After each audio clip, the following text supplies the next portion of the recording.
Dandahan kay ang mga sasakyan. Nasa farmer's market ako, tapos ganyan. Ay, meron pa ba? Oo, tapos naglalakad ako, pauwi na ako, tapos naka-fever na ako. Tapos, I love your shirt, ha? I love your shirt too. They have a game today. Sabi ko, yes, Aces. Sabi niya, yeah, fever din. So guys, kami ni Mama Ana pupunta kami sa... Basta may pupuntahan kami na hindi namin pwedeng ma-divulge kasi agent kami. Ito siya. Adik ito siya sa Indian. Ako na rin. Nahawaan ako sa kanya. Ayan siya. Mayaman yan si Mama Ana kaya kaibigan ko yan eh. Ay, ambot Hindi ako gaya sa lahat to.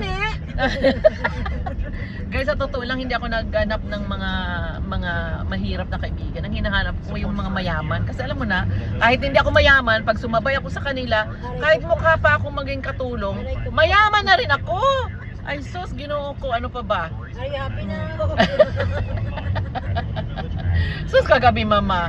Alam mo ba yung sigaw ko kay Alex? They both struggle. You know? Napanood ko yung reels. Ay, sus, mama, ano mo talaga yung laro niya.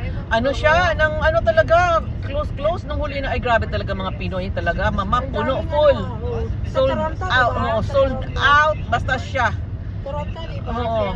Na well known ang tennis for the whole world talaga. Kasi dati hindi naman yan eh. Siya lang talaga only Filipino na ba? Oo. Alex, Alexandra Ayala. Ano siya mama, yung tipong 13 years, 12 pa lang? 13. Doon na siya pinadala sa Nadal Academy para sa ganyan kasi mayaman ang magulang din sa Pinas. Oo. At saka ang ganda talaga niya mama kasi ang cute niya. Tapos alam mo yung essence of being a true Filipina. Talagang ang mga poise niya kasi tinitrain din sila niyan eh. At saka ba yung niya, yung paa niya na parang gumanon May naano nga ako may nabasa nga akong comments doon na dami daw problema sa Pilipinas pero receive ng mga athletes mo. Oo, tapos mayroon pang Pinay si Fernandez, Leila Fernandez, naman siya, taga Canada siya. Ang mama niya Filipina, tapos ang papa niya ata Puerto Rican. So, nag-support din sa kanya. Tapos even nga yung kalaban niya sa sa DC, yung sa WTA 500 ba 1,000. Yung si Pigula talagang mayaman, mama, billionaire talagang magulang. May din yun, magkano kaya yung price niya? Nasa 200 something thousand dollars. So, sa edad niyang ganyan, Diyos ko, Lord, hello. Pero si Pigula, mayaman talaga siya from her parents, pero hindi siya entitled. Tapos nagpasalamat pa siya sa mga Pinoy. Good sport talaga siya. Kaya tinalo siya ni number 3 siya eh. Ni Iyala. Sila yung naglaban sa championship sa DC, tinalo siya ni Iyala. Pero alam mo, tinanggap niya talaga with grace.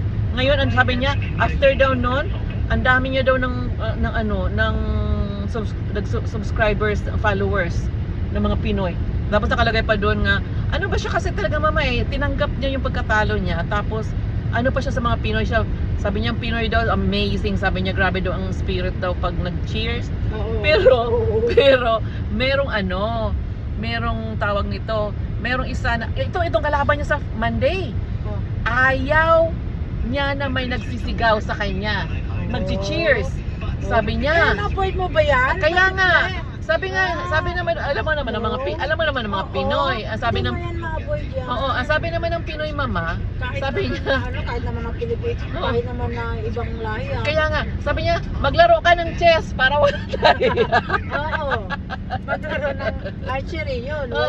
Kailangan tahimik ang archery. Hindi naman pwede kasi alam mo mama, sabi hindi yan pwede. Sabi ng organizer sa Toronto. Hindi ang organizer mismo mama. Ngayon na daw, first time daw ito sa history na na-sold out. Ang Pinoy, grabe talaga ang Pinoy. Kahit naman tayo, kung talagang supportive naman talaga tayo sa mga kapwa Pinoy natin. Yung iba lang naman kasi dyan, pag may mga Pinoy kasi kuminsan, ng mga akala mo kung mga sino, tapos igitian mo, akala mo kung may-ari ng CEO ng Tesla o anong mga trabaho na parang si Bidat Kagang. O alam mo yon. Pero usually talaga andyan yung spirit natin talaga na friendly tayo, tapos grabe talaga tayo mag-support. Ganon. Nagalit siya mama kay Coco Gauff.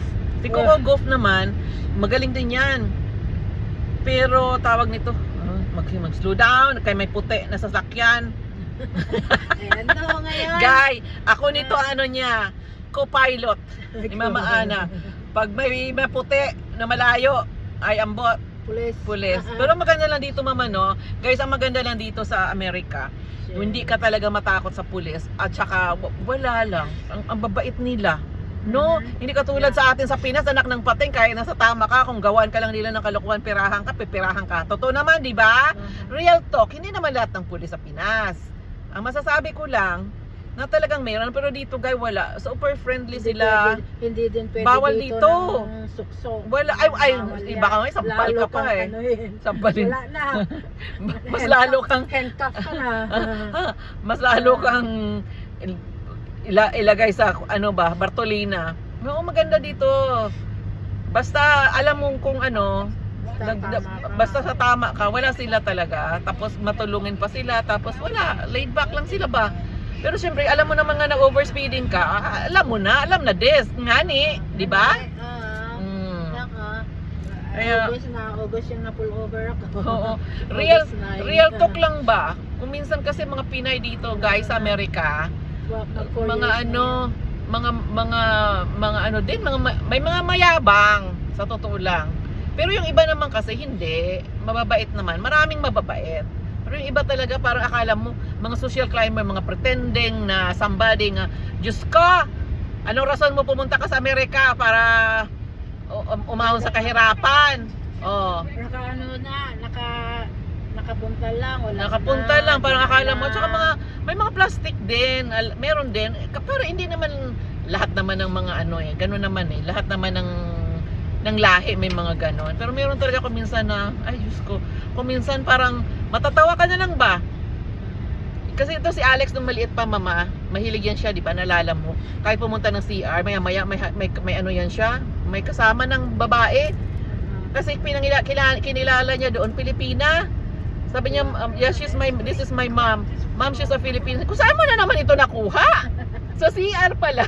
Kung minsan, di ba, ang Pinay kagsang Mexicana, pareho ang mga features. Sabi naman niya, are you Filipina? Sabi naman no. Oo, gano'n. Sabi niya. Dapat kung minsan pag sinagot ba siya nga nabigla siguro, sabi niya, suplada naman yan, ma. Ikaw kasi tanong ka ng tanong eh. Alam mo yon. Asa hanggang ngayon, ganyan pa yan siya. Kung ano-ano ba, nagtatanong talaga. So, ayan, ganun. Monday na naman. Tapos mamaya, anong oras bang laro ni Caitlyn? 2:30. Okay. Pwede yun, natin yan. Okay naman na, Chicago ko. Kaya nila yun. Hindi lang sila mag-penalty early. Tapos, sharing lang ba ng bola. Pero may moment talaga sila nga malas na talagang kahit anong shoot nila eh, no? May ang ibang mga team ganun din eh. Alam mo yan, hindi talaga pwede. Kaya kay Alex Ayala, sabi niya, yes, she's rooting for a win. Pero sabi niya sa kanyang mga kalaban talaga mama na may mga, kumbaga, may mga label na talaga. Sabi niya, she's trying her best, sabi niya. Win or lose, sabi niya, experience ba? Kasi sabi niya, she's alam mo, she's learning. Alam mo nangyari.